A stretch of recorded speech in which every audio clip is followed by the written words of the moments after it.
kursiga sumadiisu tahay hoob 86 ee baarlamaanka jamhuuriyadda federaalka Soomaaliya deegaan doorashadiisuna tahay magaalada Beledweyne ee gobolka Hiiraan ayaa lagu soo waramayaa in saacadaha soo socda ay fasixi doonaan guddoonka cusub ee baarlamaanka jamhuuriyadda federaalka Soomaaliya. natiijada kursigan waxaa horay u hakiyay guddiga doorashooyinka heer federaal ee FID kuwaas oo sheegay in kursigan doorashadiisa aan loo marin habraaci lagu heshiiyey.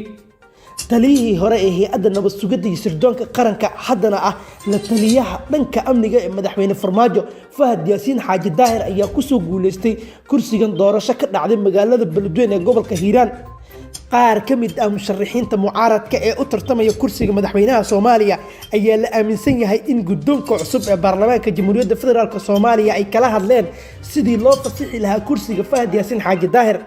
taas oo la yaab abuurtay maadaama Fahad Yaasiin lagu tiriyo saaxiibada ugu dhow ee madaxweyne Farmaajo waxaana la ogeyn sababta keentay in qaar ka mid ah musharaxiinta mucaaradka ay u ololeeyaan sidii loo fasixi lahaa kursiga Fahad Yaasiin. geesta kale warar hoose ayaa sheegaya in uu jiro khilaaf hoosaad ah oo u dhaxeeya madaxweynaha talada ku fadhiya Maxamed Cabdullaahi Maxamed Farmaajo iyo saaxiibkiisa Fahad Yaasiin Xaaji Daahir.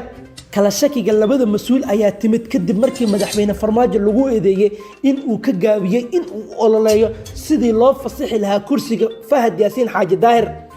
ra'iisul wasaare Roble ayaa la aaminsan yahay in si shakhsiyan ah uu ugu dhagnaa kursiga Fahad Yaasiin inkastoo uu sheegay in kursigan aan loo marin habraaci saxda ahaa isla markaana ay hakiyeen guddiga doorashooyinka ee heer federaal ee FID isaguna uusan wax shaqo ah ku lahayn. dadaalo lagu fasaxayo kursigan ayaa saacadihii ugu dambeeyay ka socday magaalada Muqdisho. ujeedka ra'iisul wasaare Roble uu ka lahaa hakinta kursiga Fahad Yaasiin ayaa la aaminsan yahay in ay ku qotantay sidii Fahad Yaasiin loo dhaafin lahaa kursiga gudoomiye ku-xigeenka baarlamaanka jamhuuriyadda federaalka Soomaaliya oo ay hadda ku guuleysatay Sacdiye Yaasiin Xaaji Samatar. ilaa iyo hadda lama oga faa'iidada ugu jirta qaar ka mid ah musharaxiinta mucaaradka oo iyaga u ololeynaya sidii loo fasixi lahaa kursiga hoob 86 balse warar hoose ayaa sheegaya in Fahad Yaasiin Xaaji Daahir guddiisa ay si aad ah iskugu dhawaadeen mid ka mid ah musharaxiinta mucaaradka kaas uu doonayo in uu u dhiso kursiga madaxweynaha Soomaaliya.